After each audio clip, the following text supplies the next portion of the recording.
ಬೆಂಗಳೂರಲ್ಲಿ ಐತಿಹಾಸಿಕ ಕರಗ ಅದ್ದೂರಿಯಾಗಿ ನಡೀತಾ ಇದೆ. ಇವತ್ತು ಹಸಿ ಕರಗ ನಡೆದಿದೆ. ಚೈತ್ರ ಪೌರ್ಣಿಮೆಯ ಬೆಳದಿಂಗಳಲ್ಲಿ ಹೂವಿನ ದಂಡೆಯನ್ನ ಹೊತ್ತು ಸಾಗುವ ವಿಶ್ವವಿಖ್ಯಾತ ಕರಗ ಕಣ್ತುಂಬಿಕೊಳ್ಳುವುದಕ್ಕೆ ಭಕ್ತರು ಕಾತರದಿಂದ ಕಾಯ್ತಾ ಇದ್ದಾರೆ. ಇನ್ನು ನಾಳೆ ಚೈತ್ರ ಪೌರ್ಣಿಮೆಯ ದಿನ ಕರಗ ಶಕ್ತ್ಯೋತ್ಸವ ನಡೆಯಲಿದೆ. JC road, corporation circle, town hall ಬಳಿಯಲ್ಲಿ ದೇವಸ್ಥಾನದ ಸುತ್ತಮುತ್ತ ಭರ್ಜರಿಯಾಗಿ ಲೈಟಿಂಗ್ ವ್ಯವಸ್ಥೆ ಆಗಿದೆ.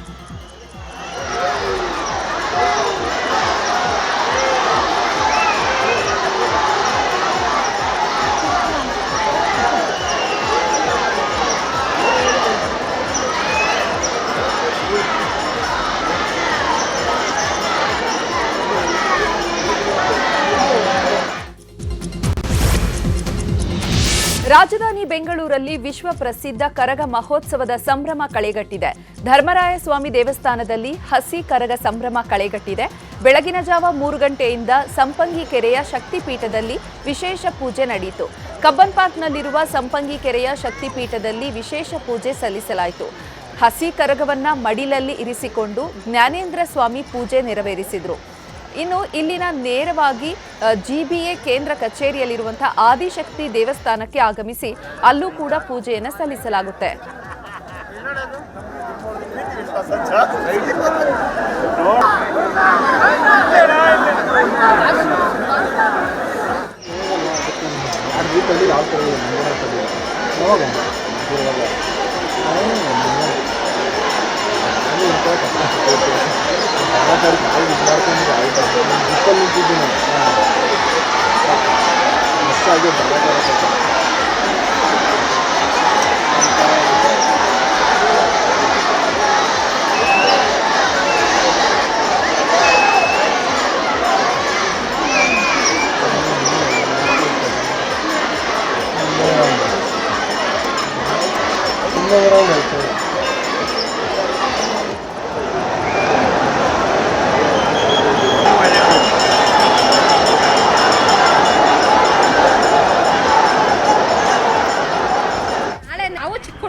ಬರ್ತೀವಿ 2 ಗಂಟೆ ರಾತ್ರಿಗೆ ಬರ್ತೀವಿ ನಾವಿಲ್ಲಿಗೆ.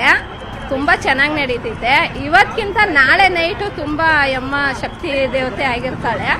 ಇವತ್ತು ಬಂದು ಇಲ್ಲಿ ಆ ಅಮ್ಮನಿಗೆ ತವ್ರ ಮನೆ ಇದು. ತವ್ರ ಮನೆ ಬಂದು ಆ ಅಮ್ಮ ಎಲ್ಲ ತಗೊಂಡು ಗಂಡನ ಮನೆಗೆ ಹೋಗೋದು. ನಮ್ಮ ಅಜ್ಜಿಯವ್ರು ನಮ್ಗೆ ಹೇಳಿರೋದು. ನಾವು ಹೇಳ್ತಾ ಇದ್ದೀವಿ ನಿಮಗೆ. ನಮ್ಮ ಅಜ್ಜಿ ಕಾಲದಿಂದಾನು ಇದು ನಿಲ್ಸಿಲ್ಲ 1 ವರ್ಷನೂ. ಅದು ತುಂಬ ಚೆನ್ನಾಗಿದೆ. ಈ ಸಲ ಬೆಂಗಳೂರಲ್ಲಿ ಲೈಟಿಂಗ್ ಅರೇಂಜ್ಮೆಂಟ್ ಮಾತ್ರ ತುಂಬ ಚೆನ್ನಾಗಿದೆ. ಬೆಂಗಳೂರು ಬರೋರಿಗೆ ತುಂಬ ಇದಿದೆ. ಆ ಅಮ್ಮ ತವ್ರ ಮನೆ ಬಿಟ್ಟು ಗಂಡನ ಮನೆಗೆ ಹೋಗೋಕ್ಕೆ ಸ್ವಲ್ಪ ಲೇಟ್ ಆಗುತ್ತೆ ಇನ್ನ. ಆದ್ರೂ ತುಂಬ ಚೆನ್ನಾಗಿ ಎಲ್ಲರಿಗೂ ಶಕ್ತಿ ಇದೆ ಅಂತ.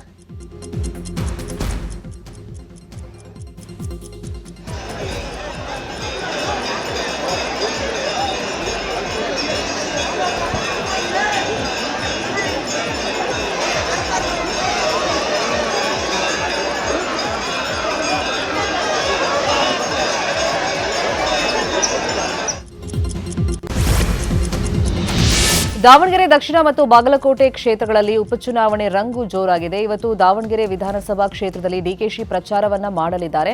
ಡಿಸಿಎಂ ಜೊತೆ ಎಐಸಿಸಿ ಪ್ರಧಾನ ಕಾರ್ಯದರ್ಶಿ ರಣದೀಪ್ ಸಿಂಗ್ ಸುರ್ಜೇವಾಲಾ ಭಾಗವಹಿಸಲಿದ್ದಾರೆ ಅಂತ ಮಾಹಿತಿ ಇದೆ. ಕಾಂಗ್ರೆಸ್ ನಾಯಕರು ಪ್ರಚಾರದ ಜೊತೆ ಸರಣಿ ಸಭೆಗಳನ್ನು ನಡೆಸಲಿದ್ದಾರೆ. ಇವತ್ತು ಮಧ್ಯಾಹ್ನ 12 ಗಂಟೆಗೆ ಚುನಾವಣೆ ಉಸ್ತುವಾರಿ ಸಚಿವರು ಕಾಂಗ್ರೆಸ್ ಹಿರಿಯ ನಾಯಕರೊಂದಿಗೆ ಸಭೆಯನ್ನ ನಡೆಸಲಿದ್ದಾರೆ. ಬಳಿಕ ಕೆಪಿಸಿಸಿ ಚುನಾವಣೆ ವೀಕ್ಷಕರೊಂದಿಗೆ ಡಿಕೆಶಿ ಸಭೆಯನ್ನ ನಡೆಸಲಿದ್ದಾರೆ. ಇವತ್ತು ದಾವಣಗೆರೆಯಲ್ಲೇ ವಾಸ್ತವ್ಯ ಹೂಡಲಿರುವಂತಹ ಡಿಸಿಎಂ ನಾಳೆ ಬಾಗಲಕೋಟೆಯಲ್ಲಿ ಪ್ರಚಾರವನ್ನು ನಡೆಸಲಿದ್ದಾರೆ.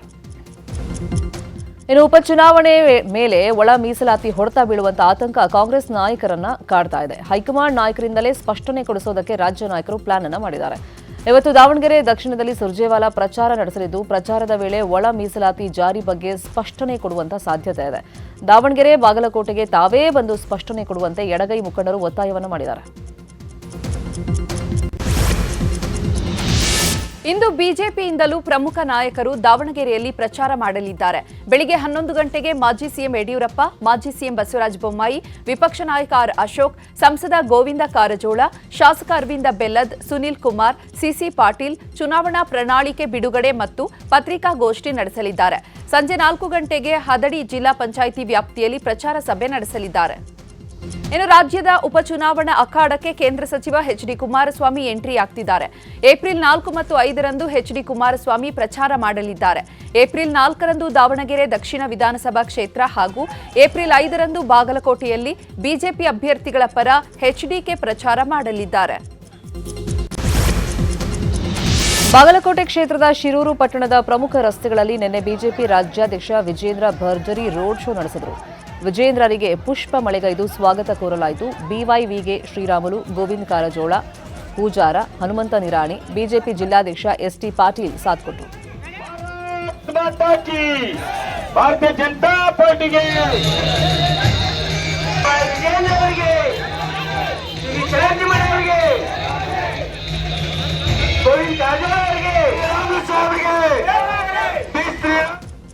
ಇನ್ನು ವೀರಣ್ಣ ಚರಂತಿ ಮಠ ಪರ ಮಾಜಿ ಸಂಸದ ಪ್ರತಾಪ್ ಸಿಂಹ ಪ್ರಚಾರ ನಡೆಸಿದ್ದಾರೆ. ಕಿಲ್ಲಾ ಗಲ್ಲಿಯಲ್ಲಿ ನಡೆದಂತ ಪ್ರಚಾರ ಸಭೆಯಲ್ಲಿ ಪ್ರತಾಪ್ ಸಿಂಹ ಭಾಷಣ ಮಾಡಿದರು. ವೀರಣ್ಣ ಚರಂತಿ ಮಠ ಈ ಬಾರಿ ಗೆದ್ದರೆ 2028ರಲ್ಲಿ ಅವರು ಮಂತ್ರಿಯಾಗ್ತಾರೆ. ಬಾಗಲಕೋಟೆಯ ನಗರವನ್ನು ಮತ್ತಷ್ಟು ಅಭಿವೃದ್ಧಿ ಮಾಡ್ತಾರೆ. ಮುಂದಿನ ಬಾರಿ ಖಚಿತವಾಗಿ ಬಿಜೆಪಿ ಸರ್ಕಾರ ಅಧಿಕಾರಕ್ಕೆ ಬರುತ್ತೆ, ಯಾವುದೇ ಸಂಶಯ ಇಲ್ಲ ಅಂತ ಹೇಳಿದ್ರು. ವೀರಣ್ಣ ಚರಂತಿ ಮಠನ ಕೈ ಬಿಡಬೇಡಿ, ಅವ್ರನ್ನ ಗೆಲ್ಲಿಸಿ ಕಳಿಸ್ಬಿಡಿ. 2026ರಲ್ಲಿ ನೀವು ಗೆಲ್ಸ್ಕೊಳ್ಸ್ಕೊಡ್ರೆ 2028ರಲ್ಲಿ ಮತ್ತೆ ಅವರು ಗೆದ್ದೇ ಗೆಲ್ತಾರೆ. ನಿಮ್ಮ ಆಶೀರ್ವಾದದಿಂದ ಮಂತ್ರಿಯಾಗಿ ವಾಪಸ್ ಬಾಗಲಕೋಟೆ ಬಂದು ಇನ್ನೂ ಅಭಿವೃದ್ಧಿ ಕೆಲಸವನ್ನು ಮಾಡ್ತಾರೆ.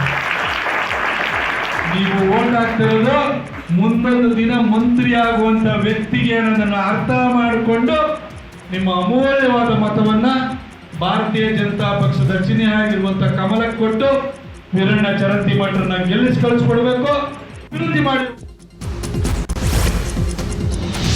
ಬಾಗಲಕೋಟೆಯ ಕಾಂಗ್ರೆಸ್ ಅಭ್ಯರ್ಥಿ ಉಮೇಶ್ ಮೇಟಿ ಪರ ಸಿಎಂ ಸಿದ್ದರಾಮಯ್ಯ 2ನೇ ದಿನವಾದ ಇಂದು ಪ್ರಚಾರ ಮಾಡಲಿದ್ದಾರೆ.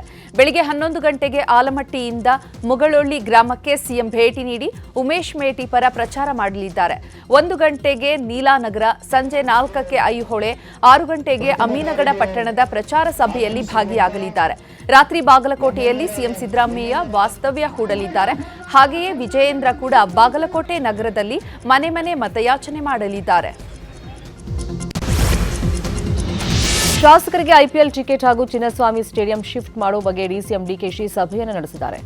ಡಿಕೆಶಿ ನಿವಾಸದಲ್ಲೇ ಸಭೆ ನಡೆದಿದ್ದು, ಸಭೆಯಲ್ಲಿ ಕೆಎಸಿ ಅಧ್ಯಕ್ಷ ವೆಂಕಟೇಶ್ ಪ್ರಸಾದ್, ಡಿಎನ್ಎ ಹಾಗೂ ಆರ್ಸಿಬಿ ಪದಾಧಿಕಾರಿಗಳು ಪಾಲ್ಗೊಂಡಿದ್ದರು. ಸಭೆ ಬಳಿಕ ಮಾತನಾಡಿದ ಡಿಸಿಎಂ ಡಿಕೆಶಿ, ಐಪಿಎಲ್ ಟಿಕೆಟ್ ವಿಚಾರವಾಗಿ ಸ್ಪೀಕರ್ ಜೊತೆಗೂ ಮಾತಾಡಿದೆ. ಶಾಸಕರಿಗೆ ಐಪಿಎಲ್ ಮ್ಯಾಚ್ನ 3 ಟಿಕೆಟ್ ಕೊಡೋದಕ್ಕೆ ಒಪ್ಪಿದ್ದಾರೆ. ಇದೇ ವೇಳೆ ಸ್ಟೇಡಿಯಂ ಬಗ್ಗೆನೂ ಮಾತುಕತೆ ಮಾಡಿದ್ದೀನಿ.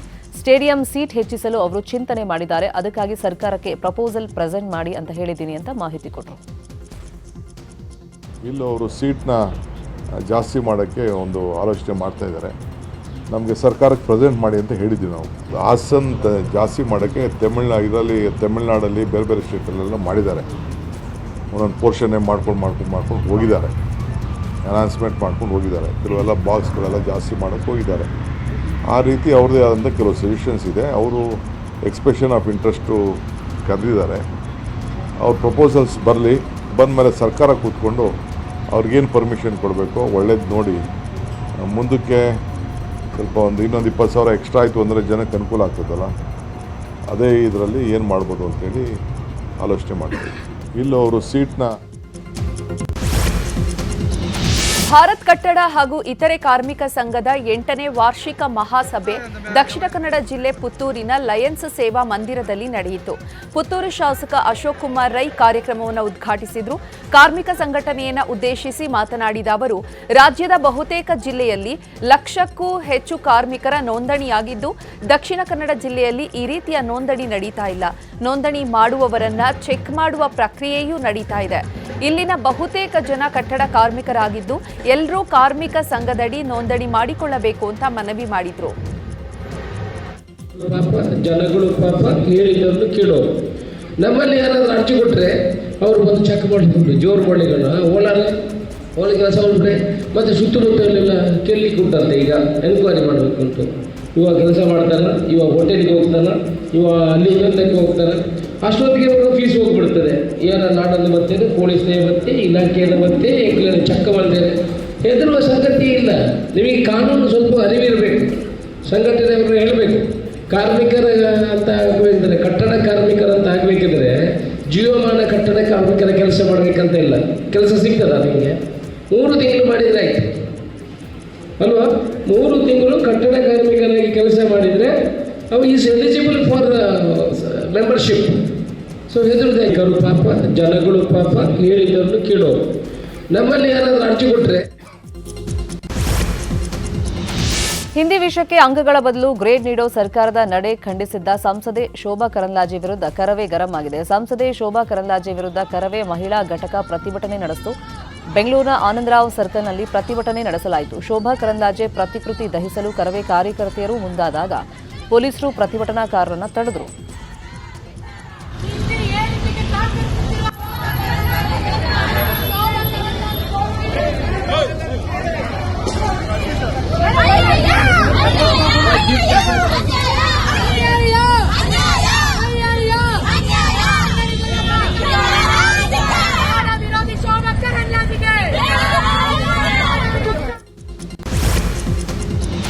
ಗಲ್ಫ್ ರಾಷ್ಟ್ರದಲ್ಲಿನ ಯುದ್ಧದಿಂದಾಗಿ ದೇಶಾದ್ಯಂತ ಇಂಧನ ಸಮಸ್ಯೆ ಉಂಟಾಗಿದೆ. ಕೊಪ್ಪಳದಲ್ಲಿ ಕಳೆದ 15 ದಿನಗಳಿಂದ ಆಟೋ ಗ್ಯಾಸ್ ಬಂಕ್ಗಳು ಬಂದ್ ಆಗಿದ್ದು ಆಟೋ ಚಾಲಕರು ಪರದಾಡ್ತಿದ್ದಾರೆ. ಆಟೋ ಓಡಿಸಿ ಜೀವನ ನಡೆಸುವವರು ಸಂಕಷ್ಟ ಅನುಭವಿಸುವಂತಾಗಿದೆ. ಕಳೆದ 15 ದಿನಗಳಿಂದ ಗ್ಯಾಸ್ಗಾಗಿ ಕೇಳ್ತಿದ್ದೇವೆ, ಇಂದು ನಾಳೆ ಬರುತ್ತೆ ಅಂತ ಹೇಳ್ತಲೇ ದಿನ ದೂಡ್ತಿದ್ದಾರೆ. ಗ್ಯಾಸ್ ಬಂಕ್ಗಳ ಸಿಬ್ಬಂದಿಗೂ ಕೆಲಸ ಇಲ್ಲದಂತಾಗಿದೆ. ಆಟೋ ಗ್ಯಾಸ್ ಸರಬರಾಜಿಗೆ ಕ್ರಮ ವಹಿಸುವಂತೆ ಬಂಕ್ ಮ್ಯಾನೇಜರ್ಗಳು ಆಗ್ರಹಿಸಿದ್ದಾರೆ. ಸಂಬಂಧ ನಮಗೂ ಭಾಳ ತೊಂದರೆ ಇದೆ ಸರ್. ನಮ್ಗೆ LPG ಬಂಕ್ ಇಲ್ಲ ಸರ್. ಇವತ್ತಿಗೆ ಒಂದು 20 ದಿನ ಆಯ್ತು ಸರ್. ನಾವು LPG ಗಾಡಿ ಮನೆ ಕಡೆ ಬಿಟ್ಟು ಬಾಡಿ ಗಾಡಿ CN ಗಾಡಿ ಬಡಿ ತೊಗೊಂಡ್ಬಂದಿವಿ ಸರ್. ಡೈಲಿ 300 ಬಾಡಿ ಕಟ್ತೀವಿ ಸರ್. ಇಲ್ಲಿ ಕೊಪ್ಪಳದಾಗ LPG ಇಲ್ಲ ಸರ್. ಭಾಳ ತೊಂದರೆ ಆಗಿದೆ. ಎಷ್ಟು ಹೊತ್ತು LPG ಬಂದಾಗ? ಇವತ್ತು ಒಂದು 20 ದಿನ ಮೇಲೆ ಸರ್. LPG ಇಲ್ಲ ಸರ್. ಇವತ್ತು ಬಂದು ಜಾಬ್ ಬರ್ತೈತೆ ಹಿಂಗೆ ಮಾಡ್ತಾರೆ ಸರ್. ನಮಗೂ ಅಲ್ಲಿ ಕಟ್ಟಾವ್ ನಾವು ಮಾಡಿವಿ ಸರ್. ನಮಗೂ ಕಲೆಕ್ಷನ್ ಬೇಕು ಸರ್. LPG ಸರ್ ನಮ್ಗೆ LPG ನಂಬ್ಕೊಂಡು ಸರ್ ನಾವು ಜೀವನ ಮಾಡಿದೀವಿ ಸರ್. ನಾವು ಮೇಲೆ ಚಲೋ ಕೊಡ್ತೀವಿ ಸರ್. LPG ಇಂದ ನಮ್ಗೆ ಚಲೋ ಸರ್. ಈ LPG ಬಂದಾಗ ಈ ಸಂಬಂಧ ನಾವು ಸೀಲ್ ಮಾಡಿ ತೊಗೊಂಡ್ಬಂದಿವಿ ಸರ್ ಗಾಡಿನ. ಈಗ ನಮಗೂ ಕಷ್ಟ ನಡೆಯಬೇಕು ಸರ್. ನಮ್ಮ ಮನೆಯೆಲ್ಲ ಪರಿಸ್ಥಿತಿಗೆಲ್ಲ ನಾವು ನಡ್ಕೋಬೇಕು ಸರ್. ಎಷ್ಟು ಗಾಡಿ ನಿಂತ್ಕೊಂಡಿದ್ದಾವೆ? ಏನಿಲ್ಲಂದ್ರೆ ಒಂದು 300 ಮೇಲೆ ಗಾಡಿ ನಿಂತ್ಕೊಂಡ್ಬಿಟ್ಟೇವೆ ಸರ್. LPG ಗಾಡಿ ಈಗ CNG ಗಾಡಿ ಇದೆ ಸರ್. ಒಂದು 23 CNG ಗಾಡಿ ಇದೆ ಸರ್. ಅವಕ್ಕೂ ಡಿಮ್ಯಾಂಡ್ ಆಗ್ಬಿಟ್ಟೇವೆ ಸರ್. 4 ರೂಪಾಯಿ ಕೊಟ್ಟರೆ ಕೊಡ್ತೀವಿ ಗಾಡಿ ಈ ಥರ ಡಿಮ್ಯಾಂಡ್ ಮಾಡ್ತೀವಿ ಸರ್. ನಮ್ಗೆ ಈಗ LPG ಬಂದಾದಾಗಿಂದ ಭಾಳ ಸಮಸ್ಯೆ ಆಗೈತೆ ರೀ. ಭಾಳ ಸಂಕಷ್ಟಕ್ಕೆ ಈಡಾಗೈತೆ ರೀ. ಇಲ್ಲಿ ನಮ್ಗೆ LPG ಇಲ್ಲದಕ್ಕೆ ಗಾಡಿ ಮನೆ ಮುಂದೆ ಎಲ್ಲ ಸಾಕಷ್ಟು ಆಟೋ ನಿಂತು ಬಿಟ್ಟಾರಿ. ಇಲ್ಲಿ ಮತ್ತು ಅಲ್ಲಿ ಕೈಗಡ ದುಡ್ಡು ಇಸ್ಕೊಂತಿದ್ವು. ಡೈಲಿ ಕಟ್ಟೋದಿರ್ತೈತೆ ರೀ ನಮ್ಮದು. ಧಾರವಾಡದಲ್ಲಿ ಮುಸ್ಲಿಂ ಜಿಮ್ ಟ್ರೈನರ್ ವಿರುದ್ಧ ಅನುಚಿತ ವರ್ತನೆಯ ಆರೋಪ ಕೇಳಿಬಂದಿದೆ. ಮರಾಠ ಕಾಲೋನಿಯಲ್ಲಿರುವಂತಹ ಫಿಟ್ನೆಸ್ ಫಸ್ಟ್ ಜಿಮ್ನಲ್ಲಿ ಟ್ರೈನರ್ ಸಾಬೀರ್ ಎಂಬಾತ ಹಿಂದೂ ಯುವತಿಯರನ್ನೇ ಟಾರ್ಗೆಟ್ ಮಾಡಿ ಅಸಭ್ಯ ವರ್ತನೆಯನ್ನ ತೋರ್ತಾ ಇದ್ದಾನಂತೆ. ಯುವತಿಯರ ಬಾತ್ರೂಮ್ಗೆ ಹೋಗಿ ಬರ್ತಿದ್ದಾನಂತೆ. ಟ್ರೈನಿಂಗ್ ವೇಳೆ ಬೇಕಂತಲೇ ಮೈ ಕೈ ಮುಟ್ಟಿ ಅಸಭ್ಯವಾಗಿ ವರ್ತನೆಯನ್ನ ತೋರ್ತಾ ಇದ್ದಾನಂತೆ. ಹೀಗಾಗಿ ಸಿಡಿದೆದ್ದ ಬಜರಂಗ ದಳ ಕಾರ್ಯಕರ್ತರು ಜಿಮ್ಗೆ ಬೀಗವನ್ನು ಹಾಕಿದ್ದಾರೆ. ಧಾರವಾಡ ಉಪನಗರ ಪೊಲೀಸರು ಜಿಮ್ ಮಾಲೀಕರೊಂದಿಗೆ ಸಭೆ ನಡೆಸಿದ್ರು. ಜಿಮ್ಗಳಲ್ಲಿ ಪ್ರತ್ಯೇಕ ಮಹಿಳಾ ಹಾಗೂ ಪುರುಷರಿಗೆ ಟ್ರೈನ್ ಮಾಡೋದು, ಮಹಿಳೆಯರಿಗೆ ಪ್ರತ್ಯೇಕ ರೂಮ್, ಮಹಿಳಾ ಜಿಮ್ ಟ್ರೈನರ್, ಕಡ್ಡಾಯ ಗುರುತಿನ ಚೀಟಿ ಹಾಗೂ ಅಪರಿಚಿತರ ಭೇಟಿ ಬಗ್ಗೆ ವಿಚಾರಣೆ ಸೇರಿದಂತೆ ಜಿಮ್ನ ನೋಂದಣಿ ಕಡ್ಡಾಯವಾಗಿ ಮಾಡಿಸುವಂತೆ ಎಸಿಪಿ ಖಡಕ್ ವಾರ್ನಿಂಗ್ ಅನ್ನು ಕೊಟ್ಟಿದ್ದಾರೆ. ಹುಡುಗ್ಯಾರ ಟ್ರೈನರ್ ಅಂದ್ರ ಜಸ್ಟ್ ಹಿಂಗ ಮತ್ತ ಮುಟ್ಟೋದು ಹಿಂಗ ಅವ ಏನ್ ಮಾಡೋದು ಅದನ್ನ ಬ್ಯಾಡ್ ಇಂಟೆನ್ಷನ್ ಇಟ್ಕೊಂಡ ಬ್ಯಾಡ್ ಟಚ್ ಮಾಡಿದ್ದ. ಆಮೇಲೆ ಮಿಸ್ಬಿಹೇವ್ ಮಾಡ್ತಿದ್ರ. ಅಲ್ಲೇ ಲೇಡೀಸ್ ವಾಶ್ರೂಮ್ ಐತಿ, ಅಲ್ಲೆಲ್ಲ ನೈಟ್ 9-9ವರೆಗೆ ಹುಡುಗಾರನೆಲ್ಲ ಕರ್ಕೊಂಡು ಹೋಗ್ತಿದ್ದ. ಅದು ನಮಗೂ ಬೆಳಿಗ್ಗೆ ಎದ್ದು ನಾವು ಬೆಳಿಗ್ಗೆ 6 o'clock ಬರ್ತೀವಿ, ಇನ್ನ ಕ್ಲೀನ್ ಮಾಡ್ತಿರ್ಕಿಲ್ಲ. ಅಲ್ಲೆಲ್ಲ ಅವ ಏನೇನ್ ಮಾಡಿರ್ತಾನ ಅವೆಲ್ಲ ಎವಿಡೆನ್ಸ್ ಇತ್ತು. ನಮಗ ಆಮೇಲೆ ಗೊತ್ತಾಗ್ತದ ಇಲ್ಲೆಲ್ಲ ಅನೈತಿಕ ಚಟುವಟಿಕೆಗಳು ನಡೆಯಕತ್ತಾವ. ಇದು ಒಂದ್ ರೀತಿ ಹೇಳ್ಬೇಕಂದ್ರ ನೋಡ್ರಿ, ಜಿಮ್ ಅಲ್ಲಿದ್ದು ಜಿಹಾದ್ ಸೆಂಟರ್ ಆಗೈತಿ. ಆಮೇಲೆ ಇಲ್ಲಿ ನೈಟ್ ಎಲ್ಲ ನಡಿಬಾರ್ದಂತ ಏನ ಕರ್ಮಕಾಂಡ ಎಲ್ಲ ನಡೀತಾವ. ಆಮೇಲೆ ಹೆಣ್ಮಕ್ಳನ್ನೆಲ್ಲ ಮಿಸ್ಬಿಹೇವ್ ಮಾಡ್ತಾನ. ಆಮೇಲೆ ಅವ ಏನ್ ಮಾಡ್ತಿದ್ದ, ಇಲ್ಲಿ ಹಿಂದೂ ಟ್ರೈನರ್ಗಳು ಇತ್ತು ಹುಡುಗರನ್ನ ಅವ್ರ ಬಗ್ಗೆ ಏನಾರ ಒಂದ್ ನೆಗೆಟಿವ್ ಹೇಳಿ ಅವ್ರ ಮಾಲಕರಿಗೆ ಹೇಳಿ ಅವ್ರನ್ನೆಲ್ಲಾರನು ಬಿಡಿಸ್ತಿದ್ದ. ಯಾಕೆ ಬಿಡಿಸ್ತಿದ್ದ ಅಂತಂದ್ರ ಎಲ್ಲಾ ಉಳಿದಂತ ಹೆಣ್ಮಕ್ಳೆಲ್ಲಾರು ತನ್ನ ಕಡೆನ ಬಂದ್ ಟ್ರೈನಿಂಗ್ ತಗೋಲಿ ಅನ್ನುವಂತ ಕಾರಣಕ್ಕಾಗಿ ಜಿಮ್ ಓನರ್ಗೆ ಬಂದ್ ಮಾತಾಡ್ಸಿದಾದ್ಮೇಲೆ ಅವ್ರ ಏನಂದ್ರೆ ಇಲ್ಲ ರೀ ನಾವ್ ಕರೆಸಿ ಮಾತಾಡೋಣ, ಏನ್ ತಪ್ಪಾಗೈತಿ ಅದನ್ನೆಲ್ಲ ನೋಡೋಣ ಅಂತ ಅಂದ್ರು. ಆದ್ರೂ 1 ದಿವಸ ಆಯ್ತು, ಮತ್ ಮರೇ ದಿವಸ ಇಲ್ಲ ನಾಳೆ ಕರೆಸ್ತೀವಿ ಅಂದ್ರ ಮತ್ ನಾಡ್ದು ಒಂದ್ 4 ದಿವಸ ಆತಿ. ಅವ್ರು ಕರ್ಸಾಕ್ ರೆಡಿ ಇಲ್ಲ. ಅವ್ರು ತಪ್ಪು ಮಾಡ್ಯಾನ ಅದಕ್ಕೆ ಕರ್ಸೋಲ್ರ. ಅವ್ರು ಒಂದು ಹಿಂದೂ ಹುಡುಗಿ ಟ್ರಾಪ್ ಮಾಡಿ ಆಮೇಲೆ ಮತ್ ಅದನ್ನ ಎಂಗೇಜ್ಮೆಂಟ್ ಕ್ಯಾನ್ಸಲ್ ಏನೋ ಆಗೈತೆ ಅಂತ ಸುದ್ದಿ ಬಂದೈತಿ. ಇಷ್ಟೆಲ್ಲಾ ಇವ್ರಿಗೇನೋ ಫಂಡಿಂಗ್ ಮಾಡತ್ತಾರ, ಫಂಡಿಂಗ್ ನಡತೈತಿ. ಇವ್ರಿಗೆ ನೀವು ಏನೋ ಅಡ್ಡ ಆಗ್ಬಿಟ್ಟೈತಿ, ಒಂದ್ ಸೆಂಟರ್ ಆಗ್ಬಿಟ್ಟು ಜಿಹಾದಿ ಮನಸ್ಥಿತಿ ಎಲ್ಲೆಲ್ಲೇ ಇವು ಜಿಮ್ಗಳು ಅದಾವಲ್ಲ ಹತ್ತಲ್ಲಿ ಟ್ರೈನರ್ಸ್ ಇರ್ತಾರೆ, ಇಂಥ Muslim trainers, jihadi Muslim trainers ಇರ್ತಾರಲ್ಲ, ಅವರು ಬರೀ ಇಂಥದ ಮಾಡುದ, ಇವ್ರಿಗೇನೋ ಎಲ್ಲಿಂದ ಫಂಡಿಂಗ್ ಮಾಡತ್ತಾರೋ ಏನೋ ನಮ್ಗೆ ಗೊತ್ತಿಲ್ಲ. ಜೀಪ್ ಓನರ್ಗೆ ಬಂದ್ ಮಾತು. ಸಿಗರೇಟ್ ವಿಚಾರಕ್ಕೆ ಎರಡು ಗುಂಪಿನ ನಡುವೆ ಗಲಾಟೆಯಾಗಿರುವಂತಹ ಘಟನೆ ಹುಬ್ಬಳ್ಳಿಯ ಶಾಂತಿನಗರದಲ್ಲಿ ನಡೆದಿದೆ. ಹಲ್ಲೆಗೆ ಒಳಗಾದ ಶ್ರೀನಿವಾಸ್ ಹಿರೇಕುಂಬಿ ಎಂಬಾತನ ಸ್ಥಿತಿ ಗಂಭೀರವಾಗಿದೆ. ಮಂಜುನಾಥ್ ಶಿರಗುಪ್ಪಿ ಎಂಬಾತನ ಮೇಲೂ ಹಲ್ಲೆ ಮಾಡಲಾಗಿದೆ. ಹೈದರ್, ಸದ್ದಾಂ ಮತ್ತಿತರರು ಹಲ್ಲೆ ಮಾಡಿದ್ದಾರೆ ಅಂತ ಆರೋಪಿಸಲಾಗಿದೆ.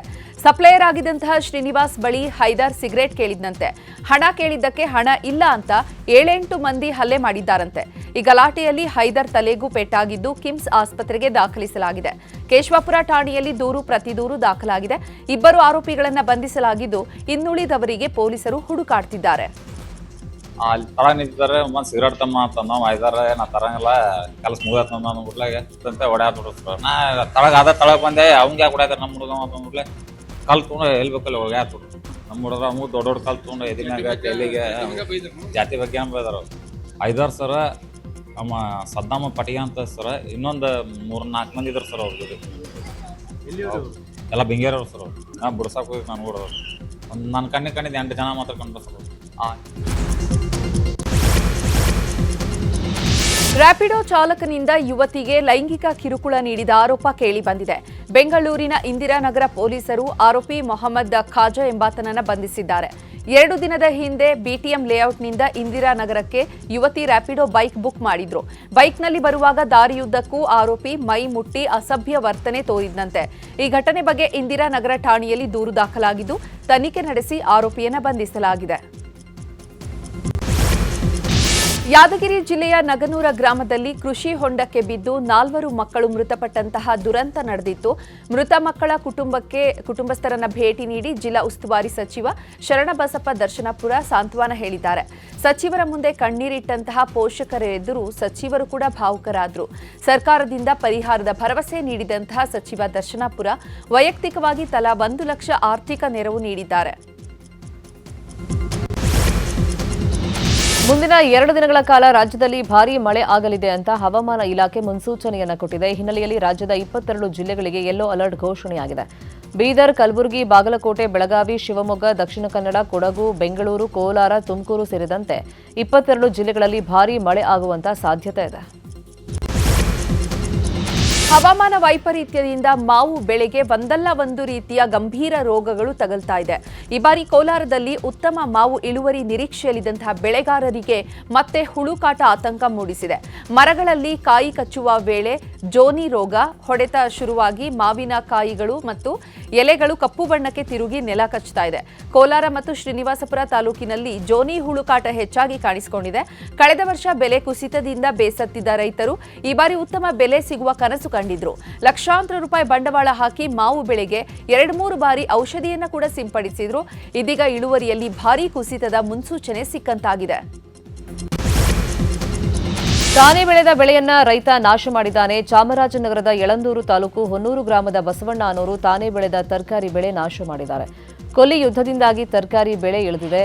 ಇದರಿಂದಾಗಿ ಹಾಕಿದ ಬಂಡವಾಳ ಕೂಡ ವಾಪಸ್ ಬರ್ತಾ ಇಲ್ಲ. ಈ ಬಾರಿ ನಮಗೆ ಭಾರೀ ನಷ್ಟವಾಗಿದೆ ಅಂತ ರೈತರು ಹೇಳ್ತಾ ಇದ್ದಾರೆ.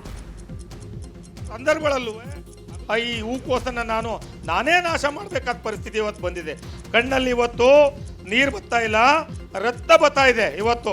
ಯಾಕೆಂದ್ರೆ ಕಾಡು ಪ್ರಾಣಿಗಳ ಹಾವಳಿ, ಹಂದಿಗಳು, ಕರೆಂಟ್ನ ಅಭಾವ ಅಂತ ಸಂದರ್ಭಗಳಲ್ಲೂ ಹಗಲು ಸಂದೆ ಬೆವರು ಸುರಿಸಿ ಸಾಯಂಕಾಲನಾಗಿ ಇಲ್ಲಿ ಮಲಗಿ ನಾವು ಹಾವು ಚೇಳುಗಳ ಕಾಟ ಅದನ್ನೆಲ್ಲನೂ ಸಹಿಸ್ಕೊಂಡು ನಾವು ಜಮೀನು ಬೆಳೆದು ಉತ್ತಮವಾದ ಬೆಳೆ ಬೆಳೆದಿದ್ದೀವಿ. ಆದರೆ ಇವತ್ತು ಯಾರು ಕೇಳದ ಪರಿಸ್ಥಿತಿ ಇದೆ. ಅಲ್ಲಿ ಯುದ್ಧ ನಡೀತಾ ಇದೆ, ಇಲ್ಲಿ ಗ್ಯಾಸ್ ಪ್ರಭಾವ ಇದೆ, ಅಭಾವ ಇದೆ ಅಂತೇಳಿ ಹೋಟ್ಲುಗಳು ಬಂದಾಗಿದೆ 90 ಬರಾಗ. ಅದೇ ರೀತಿ ಬೀಜಿಗಳು ಬಂದಾಗಿದೆ, ಯಾರು ತಗೋತಾ ಇಲ್ಲ. ದಳ್ಳಾಳಿಗಳು, ಮಧ್ಯವರ್ತಿಗಳು ಇದಕ್ಕೆ ಬಂದು ಕೊಂಡ್ಕೊಂಡು ಹೋಗ್ತಿರು. ಒಂದು ಮೂಟೆಗೆ ಇವತ್ತಿನ 16 ರೂಪಾಯಿ ದರದಲ್ಲಿ ಇವತ್ತು 280 ರೂಪಾಯಿ ಒಂದು ಮೂಟೆಗಿತ್ತು. ಇವತ್ತು ಕೊಪ್ಪಳದಲ್ಲಿ ಶ್ರೀರಾಮ ಹನುಮ ಜ್ಯೋತಿಗೆ ಹನುಮ ಮಾಲಾಧಾರಿಗಳು ಅದ್ದೂರಿ ಸ್ವಾಗತ ಕೋರಿದ್ದಾರೆ. ಗಂಗಾವತಿಯ ಸಿಬಿಎಸ್ ವೃತ್ತದಿಂದ ಅಂಜನಾದ್ರಿಯವರೆಗೂ ಭವ್ಯ ಮೆರವಣಿಗೆ ಮಾಡಲಾಯಿತು. ಮೆರವಣಿಗೆಯಲ್ಲಿ ಶಾಸಕ ಜನಾರ್ದನ ರೆಡ್ಡಿ, ಮಾಜಿ ಶಾಸಕ ಪರಣ್ಣ ಮುನವಳ್ಳಿ, ಮಾಜಿ ಸಂಸದ ಶಿವರಾಮೇಗೌಡ ಭಾಗಿಯಾಗಿದ್ದರು. ಪುತ್ತೂರಿನ ಹಿಂದೂ ಸಂಘಟನೆಗಳಿಂದ ಶ್ರೀರಾಮ ಹನುಮ ಜ್ಯೋತಿ ರಥಯಾತ್ರೆ ಆಯೋಜನೆ ಮಾಡಲಾಗಿತ್ತು. ಅಯೋಧ್ಯೆಯಿಂದ ಜ್ಯೋತಿ ಪಡೆದು ಅಂಜನಾದ್ರಿಗೆ ತಲುಪಿದ್ದು ಇಂದು ಪೂಜೆ ಸಲ್ಲಿಸಲಿದ್ದಾರೆ. 1190 ವರ್ಷಗಳ ಪುರಾತನ ಇತಿಹಾಸವಿರುವಂತಹ ಚಿಕ್ಕಬಳ್ಳಾಪುರ ಜಿಲ್ಲೆ ಗುಡಿಬಂಡೆ ಪಟ್ಟಣದ ಪಾರ್ಶ್ವನಾಥ ಹಾಗೂ ಚಂದ್ರನಾಥ ದೇಗುಲಗಳಲ್ಲಿ ಮಹಾವೀರ ಜಯಂತಿ ಹಿನ್ನೆಲೆಯಲ್ಲಿ ವಿಶೇಷ ಪೂಜೆಯನ್ನು ಹಮ್ಮಿಕೊಳ್ಳಲಾಗಿತ್ತು. ಪುರಾತನ ಜೈನ ಮುನಿಗಳ ತಪೋಭೂಮಿಯಾಗಿದ್ದ ಗುಡಿಬಂಡೆ ಪಟ್ಟಣದ ಜೈನರ ಬೀದಿಯಲ್ಲಿರುವಂತಹ ದಿಗಂಬರ ಜೈನ ಬಸದಿಗಳಲ್ಲಿ 24 ತೀರ್ಥಂಕರರಿಗೆ ನೀರು, ಹಾಲು, ಗಂಧದೊಂದಿಗೆ ಅಭಿಷೇಕ ಮಾಡಲಾಯಿತು. ನಂತರ ಅಷ್ಟದ್ರವ್ಯಗಳಾದ ಅಕ್ಕಿ, ಹೂವು, ಹಣ್ಣು, ಧೂಪ, ದೀಪ, ನೈವೇದ್ಯ, ಜಲ, ಚಂದನಗಳನ್ನು ಅರ್ಪಣೆ ಮಾಡಲಾಯಿತು. ಮೈಸೂರಿನ ಹಳೆ ಜಿಲ್ಲಾಧಿಕಾರಿ ಕಚೇರಿ ಬಳಿ ಇರುವಂತಹ ಪುರಾತನ ಕ್ಯಾಂಟೀನ್ ಕಟ್ಟಡ ಕೆಡವಲು ಮುಂದಾಗಿರುವುದಕ್ಕೆ ವಿರೋಧ ವ್ಯಕ್ತವಾಗಿದೆ. ಈ ಕುರಿತು ಹಿರಿಯ ಪಾರಂಪರಿಕ ತಜ್ಞ ಡಾಕ್ಟರ್ ಎನ್ಎಸ್ ರಂಗರಾಜು ಜಿಲ್ಲಾಡಳಿತದ ನಡೆಯನ್ನ ಖಂಡಿಸಿದ್ದಾರೆ. ಹಳೆ ಡಿಸಿ ಕಚೇರಿ ಪಾರಂಪರಿಕ ಕಟ್ಟಡವಾಗಿದೆ. ಪಾರಂಪರಿಕ ಕಟ್ಟಡದ ಸನಿಹದಲ್ಲಿರುವಂತಹ ಯಾವುದೇ ಪುರಾತನ ಕಟ್ಟಡಗಳನ್ನು ಕೆಡವಬಾರದು ಅನ್ನೋಂತಹ ನಿಯಮ ಇದೆ. ಆದರೆ ಈಗ ಹಳೆ ಡಿಸಿ ಕಚೇರಿ ಬಳಿ ಇರುವಂತಹ ಪುರಾತನ ಕ್ಯಾಂಟೀನ್ ಕಟ್ಟಡವನ್ನು ಕೆಡವಿ ಹಾಕೋದಕ್ಕೆ ಮುಂದಾಗಿರೋದು ಸರಿಯಲ್ಲ. ಈ ಬಗ್ಗೆ ನ್ಯಾಯಾಲಯದ ಮೂಲಕ ತಡೆಯಾಜ್ಞೆ ತರಲು ಪ್ರಯತ್ನಿಸುತ್ತೇವೆ ಎಂದಿದ್ದಾರೆ. ಹಾವೇರಿ ವಿಶ್ವವಿದ್ಯಾಲಯದ ಪ್ರಥಮ ಘಟಿಕೋತ್ಸವ ವಿವಾದ ಹಿನ್ನೆಲೆಯಲ್ಲಿ ಯೂನಿವರ್ಸಿಟಿ ಉಳಿಸಿ ಹೋರಾಟ ಸಮಿತಿ ವತಿಯಿಂದ ಸಭೆ ನಡೆಸಲಾಯಿತು. ಹಾವೇರಿ ನಗರದ ಪ್ರವಾಸಿ ಮಂದಿರದಲ್ಲಿ ಮಹತ್ವದ ಸಭೆ ನಡೆದಿದ್ದು ಕ್ಯಾಂಪಸ್ನಲ್ಲೇ ಪ್ರಥಮ ಘಟಿಕೋತ್ಸವ ನಡೆಸುವಂತೆ ಒತ್ತಾಯ ಕೇಳುವಂತು. ಒಂದು ವೇಳೆ ತಪ್ಪಿದಲ್ಲಿ ಮುಂದಿನ ದಿನಗಳಲ್ಲಿ ಹೋರಾಟದ ಎಚ್ಚರಿಕೆ ನೀಡಲಾಗಿದೆ. ಕ್ಯಾಂಪಸ್ನಲ್ಲೇ ಘಟಿಕೋತ್ಸವ ನಡೆಸುವಂತೆ ಒತ್ತಾಯಿಸಿ ರಾಜ್ಯಪಾಲರು ಹಾಗೂ ಸಿಎಂಗೂ ಮನವಿ ಸಲ್ಲಿಕೆಗೆ ತೀರ್ಮಾನ ಮಾಡಿದ್ದಾರೆ.